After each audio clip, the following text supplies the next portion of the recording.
বড়ুয়া ১ নম্বর গ্রাম পঞ্চায়েতে গ্রাম সভা চলাকালীন কংগ্রেসের এক পঞ্চায়েত সমিতির সদস্যকে হেনস্থার অভিযোগ উঠল তৃণমূল পঞ্চায়েত সদস্যের বিরুদ্ধে। ঘটনায় কংগ্রেসের পঞ্চায়েত সমিতির সদস্য প্রধানের কাছে লিখিত অভিযোগ দায়ের করেছেন। ঘটনা শুরু হয়েছে রাজনৈতিক চাপানোত্তর।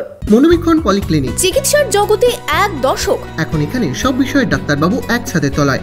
ফোন করুন 7477799515 এই নম্বরে।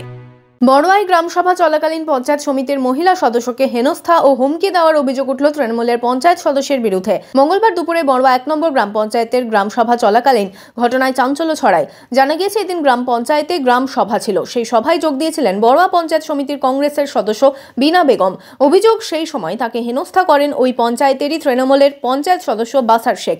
সভা ছিল, ওর জন্য আমি যাই।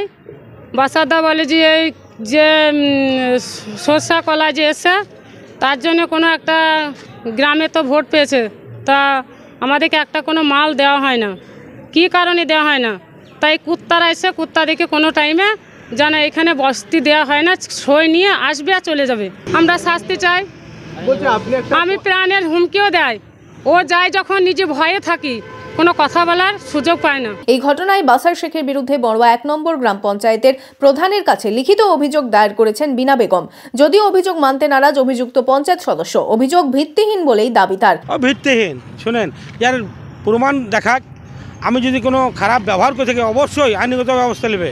হ্যাঁ, কিছু লোককে জানাক না, পঞ্চায়েতের মেলাটা তাদের কাছে জানুক। কোনো কথা নাই, একটা কথাই বলা হয়েছে, তোমরা যে পঞ্চায়েত সমিতিতে মালটা পাও সেটা গ্রাম পঞ্চায়েত মেম্বার তো পাই না।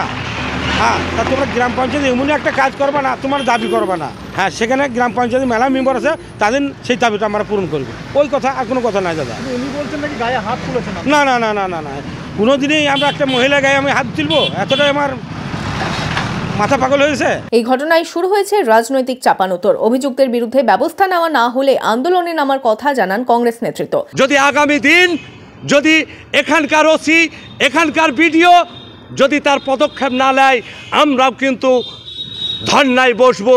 এ আপনাদের মাধ্যম দিয়ে জানাতে চাই, এই বাংলায় এই বিরোধী যে সদস্য আছে তাদের পাওনা গুন্ডা যখন বুঝতে চায় তখন শাসকের টুনুক লড়ে যায়।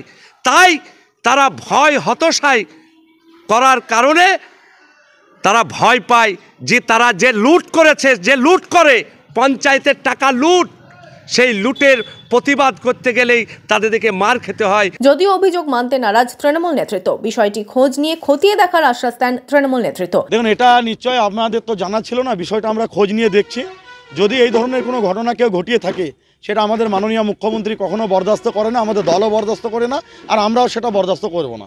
আমরা যদি দেখি যে বিষয়টা আমরা খোঁজ নিয়ে দেখব, দেখার পরে অবশ্যই কেউ যদি দোষী হয় সে ব্যক্তি অবশ্যই কিন্তু সে তার যতটুকু আমাদের দলের তরফ থেকে যে পানিশমেন্ট দেওয়ার সেটুকু আমরা সবটাই করে যাব।